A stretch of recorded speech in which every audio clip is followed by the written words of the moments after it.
Tonight on Nightline, Endgame. As Barack Obama closes in on the nomination, is Hillary Clinton about to exit the stage? Tonight, we bring you the inside story of how Hillary Clinton's campaign went from untouchable to uncertain, with unprecedented access to the candidate every step of the way. It's the eve of the final primaries. Is it also the end of her historic candidacy? It's a special edition of Nightline, starting now. From the global resources of ABC News with Terry Moran, Martin Bashir, and Cynthia McFadden in New York City, this is Nightline, June 2nd, 2008. Good evening, I'm Cynthia McFadden. At this moment, we are just hours away from the beginning of the end of the primary season anyway. Voters in Montana and South Dakota go to the polls tomorrow, the very last states to hold their Democratic primaries. And there's no denying Barack Obama is closing in on victory. Though Clinton won big in Puerto Rico yesterday and was still campaigning tonight in South Dakota, her staff has been told there are no more campaign events scheduled beyond Wednesday. However, top Clinton advisors told ABC News whatever the results tomorrow, she will not concede tomorrow night. Now, over the past year and a half, I've had a front row seat to Hillary Clinton's race for the White House and witnessed the ups and downs. Tonight, we'll try to answer the question, how did she get to this moment?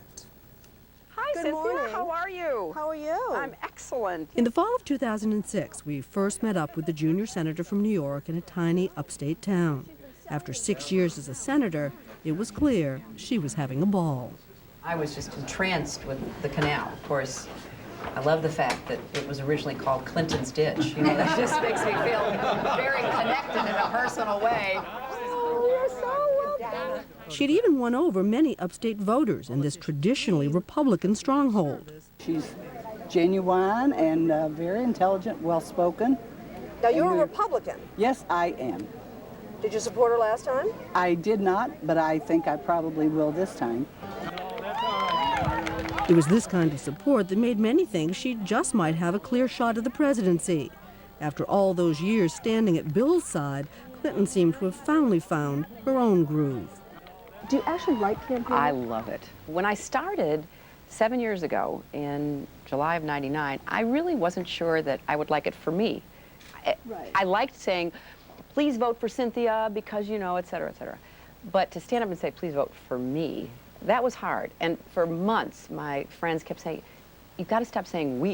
You have to start saying I and me. And it took a while. You know, I had glasses just like that when I was your age. I love your glasses.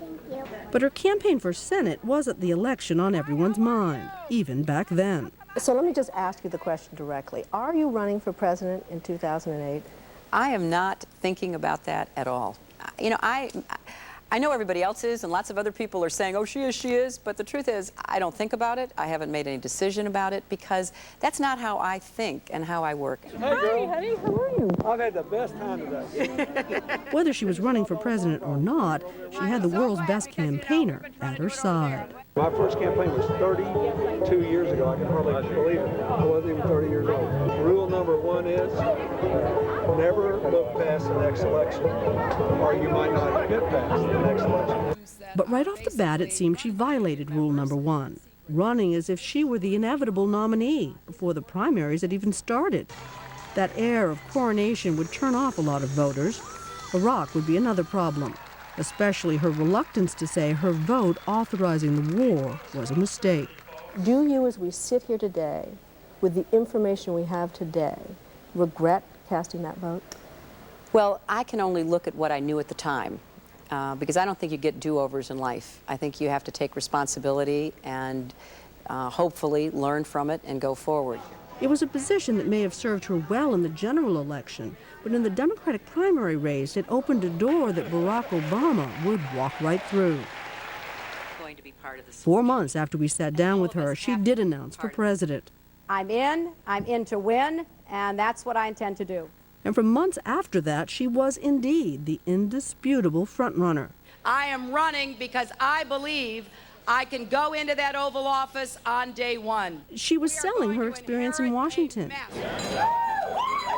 while Obama was blanketing rural Iowa talking about change. We don't need somebody who plays the game better. We need somebody to put an end to the game playing. 15 months after our first interview with her, we sat down with her again. She seemed tired, on edge. The more at ease Obama seemed, the more tense she became. Barack Obama has been very specific about you and says that, listen, Michelle hears me talk about my life as a senator. She doesn't think that makes her qualified to be a senator.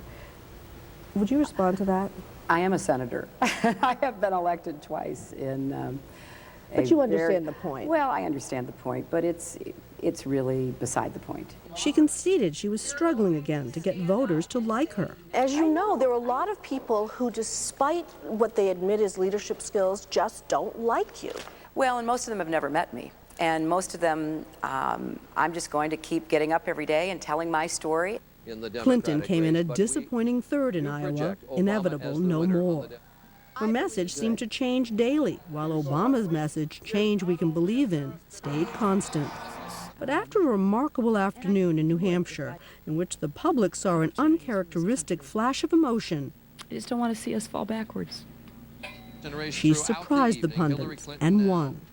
Over the last week, I listened to you, and in the process, I found my own voice. She may have found her voice, but her husband's voice soon drowned hers out. In defending his wife, he seemed to be dismissing the movement Obama had created. Give me a break. This whole thing is the biggest fairy tale I've ever seen. Jesse Jackson won South Carolina twice, in '84 and '88. And he ran a good campaign, and Senator Obama's run a good campaign here. He's run a good campaign everywhere. The comments alienated many voters, especially blacks, leading Obama to trounce Clinton in South Carolina by 28 points. We caught up with her again in Georgia, just before Super Tuesday. Your husband has certainly caused a furor in the last few weeks. Yes or no? Did he go too far on your behalf, do you think? Well, I think he is a very passionate promoter and defender of me, and I appreciate that. I think we all have spouses who are totally committed to our candidacies. But this campaign's about me. It's about what kind of president I will be, what I will do as president. So I want everyone who is supporting me to be on the same page about that. So here's what a lot of people want to know. Can you control him? Oh, of course. You know, there's only one president at a time. Campaigns get a little heated, we all know that. But when you have to make the tough decisions, I have to make the decision. Wherever we go, we're on our way. When we come back, the darkest days of the Clinton campaign and the comeback that almost got her the nomination.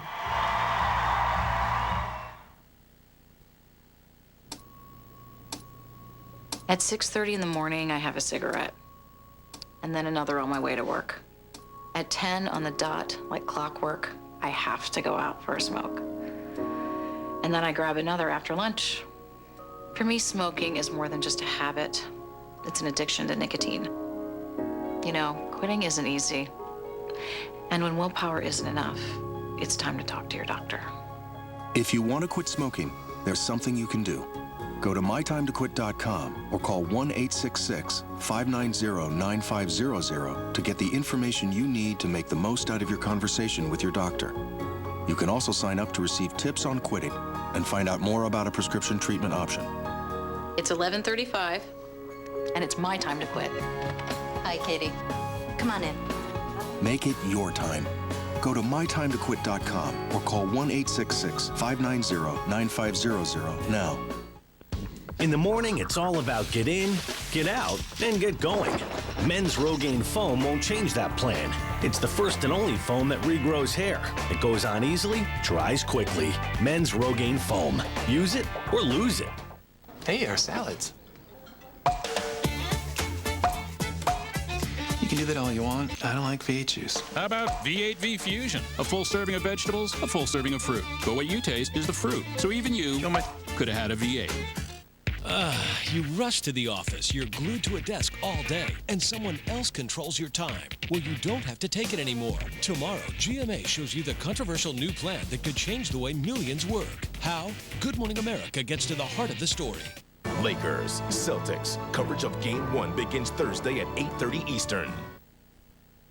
This summer, don't drive anywhere, don't fly anywhere, but have the time of your life right in your own backyard.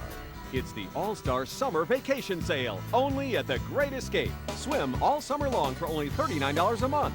Plus, we'll supersize your pool for free. All brand-name hot tubs on sale from $29 a month. Backyard play sets from $6.99, only at The Great Escape. Escape your everyday. Shop The Great Escape.